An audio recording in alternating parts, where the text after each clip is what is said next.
O rĩngĩ bũrũri wa Kenya nĩ wandĩkithĩtie namba ĩrĩa nene mũno ya arwaru a COVID-19. Andũ 1,498 nĩo marwarĩte ithimi-inĩ cia andũ 8,839 na gũkinyagia rĩu namba yothe ya arwaru ĩrũgamĩire andũ 58,547. Vile twaongea leo ni wengi ambao wananiangalia kwa runinga ama wananisikiliza kwa redio, ambao wanajua moja ama mwingine ambaye ameaga kwa sababu ya hii ugonjwa. Na nikisema huu ugonjwa unaendelea kuenea, na waambia kwa uhaki, thikũ 58 thiru kuma thirikari iregerie mawatho ma kũng'ethanĩra na COVID-19, Akenya marerwo mahumbirwo maitho nĩ ũhotani ũyũ na magĩciria mũrimũ nĩ wathira, no rĩu ũtambĩte na maita mana. Kuna wengine wanasema ugonjwa uliisha, ugonjwa hauko, kule hakuna, kule hakuna. Mimi nataka kuambia ni Wakenya, tusichukue uhuru ambao tuko nao, uhuru wa vyombo vya habari, uhuru wa wananchi kuelezwa na viongozi wao wa serikali uhaki wa kile ambacho unaendelea, alafu mujipime na wengine ambao hawaongei ukweli ya yale ambayo yanaendelea katika nchi zao.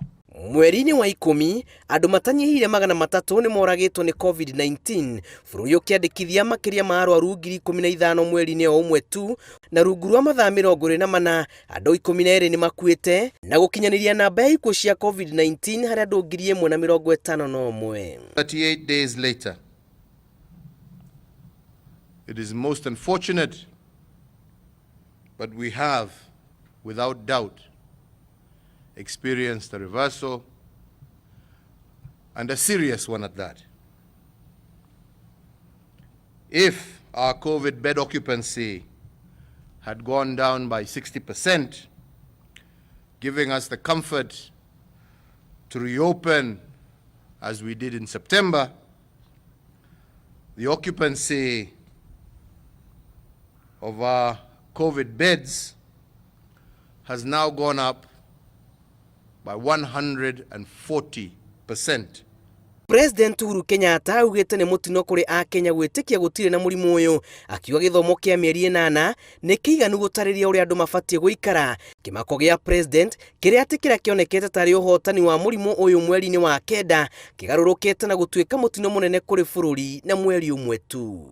Nyinyi wenzetu waandishi wa habari, yangu ni kuwaomba